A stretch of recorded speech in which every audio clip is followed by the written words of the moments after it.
శుభతులు బాలంబు చింత బాధాలం జయించి మందురు చారాంబులెల్లాను జయించు కంటే మున్ దారా తారాల నుండి నీ రాజ్యముండెడు ఇన్నాళ్ళు మాకు సాయమై ఏలుచుగాచిన ఉన్నత ప్రభు ప్రేమతో మన్నించు మింకాను. Praise lord. Praise the lord. పిల్లలు బాగున్నారు కదూ? పిల్లలు, ఈరోజు ఈ యొక్క ప్రోగ్రామ్ ని మనము ప్రార్థన ద్వారా ప్రారంభం చేసుకుందామా? కళ్ళు మూసుకొని ప్రార్థనలో ఏకీభవించండి.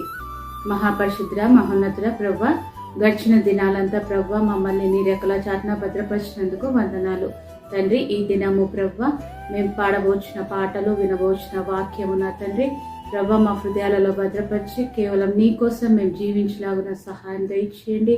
ఈ లోకపు రంగుల వలయంలో మేము పడకుండా ప్రభువా నీ కోసం మేము ఎదురు చూసేవారిగా ఉండటం సహాయం దయచేయమని యేసు నామములో వేడుకుంటున్నాం తండ్రి, ఆమేన్. పిల్లలు, ఇక ఈరోజు వాక్యం ఏంటో విందామా? యోహాను 15వ అధ్యాయము 13వ వచనం నుండి చూద్దాము. యోహాను 15వ అధ్యాయము 13 నుండి చూద్దాము. తన స్నేహితుల కొరకు తన ప్రాణము పెట్టువాని కంటే ఎక్కువైన ప్రేమ గలవాడెవడును లేడు. నేను మీకు ఆజ్ఞాపించు వాటిని చేసిన ఎడల మీరు నా స్నేహితులై ఉందురు.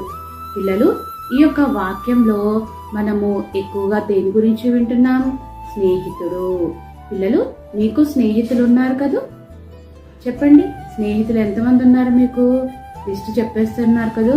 పిల్లలు, స్నేహితులు ఈ లోకంలో అందరికీ ఉంటారు. కొంతమందికి చాలా మంది ఉంటారు, కొంతమందికి 2-3గా ఉంటారు. అవునా పిల్లలు? అయితే మరి పిల్లలు, స్నేహితులు అని మనం అంటాం. ఎవరిని అంటాం? ఎవరైతే ఆపదలో మనకు సహాయం చేస్తారో వారిని మనము స్నేహితులు అంటాం.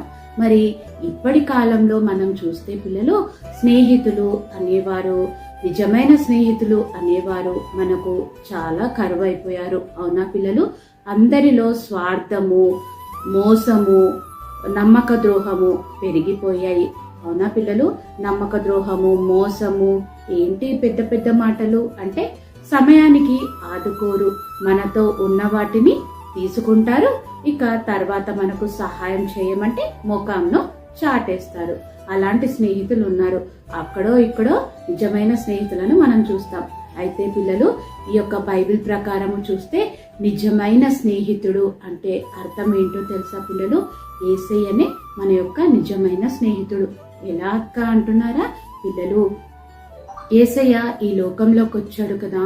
ఈ లోకంలోకి ఎవరి కోసం వచ్చాడు, ఎందుకు వచ్చాడో తెలుసా పిల్లలు మీకు? మన కోసం వచ్చాడు, నీ కోసం, నా కోసం వచ్చాడు పిల్లలు.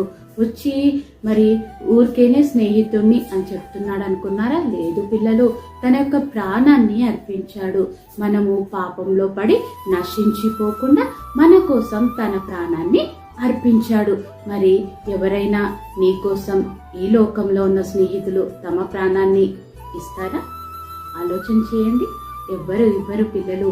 అయితే మన యేసయ్య తన ప్రాణాన్ని నీ కోసం, నా కోసం అర్పించాడు. తద్వారా మనకు రక్షణ కలిగింది అన్నమాట. మన పాపంలో నుండి మనకు విడుదల లభించింది. అయితే ఆ విడుదలను, ఆ రక్షణను మనం అనుభవించాలంటే యేసయ్యను సొంత రక్షకునిగా అంగీకరించడం ద్వారా యేసయ్య మన స్నేహితుడు అవుతాడు. ఎల్లప్పుడూ నీతో ఉంటాడు. పిల్లలు, ఆయన మనిషి కాదు, దేవుడు. దేవుడే నీ స్నేహితుడైతే ఇక ఈ లోకంలో నీకు ఎవరితోని పని లేదు. అవునా పిల్లలు? ఏది కావాలన్నా నువ్వు యేసయ్యని అడగొచ్చు. ఆయన మాట ఇచ్చి తప్పే దేవుడు కాదు. ఈ లోకంలో చాలా మంది మాట ఇస్తారు, తప్పుతారు. కానీ మన యేసయ్య మాట ఇచ్చి మరువని దేవుడు. మరి ఈరోజు కంటత వాక్యం ఏంటో తెలుసా పిల్లలు? యోహాను 15వ అధ్యాయం 13వ వచనము. తన స్నేహితుల కొరకు తనము ప్రాణము పెట్టువాని కంటే ఎక్కువైన ప్రేమ గలవాడేవాడును లేడు. మన కోసం ప్రాణం పెట్టాడు. మరి ఆయన మన నిజమైన స్నేహితుడే కదా పిల్లలు. అయితే మనం కూడా యేసయ్య స్నేహితులము కావాలి అంటే ఏం చేయాలో తెలుసా పిల్లలు? ఆ యొక్క 14వ వచనాన్ని చదివితే మనము ఆయన యొక్క ఆజ్ఞల్ని పాటించాలి. పిల్లలు, మనకు 10 ఆజ్ఞలు తెలుసు కదా. మరి ఎంతవరకు మనం వాటిని అనుసరిస్తున్నాం? తల్లిదండ్రులకు లోబడుతున్నామా?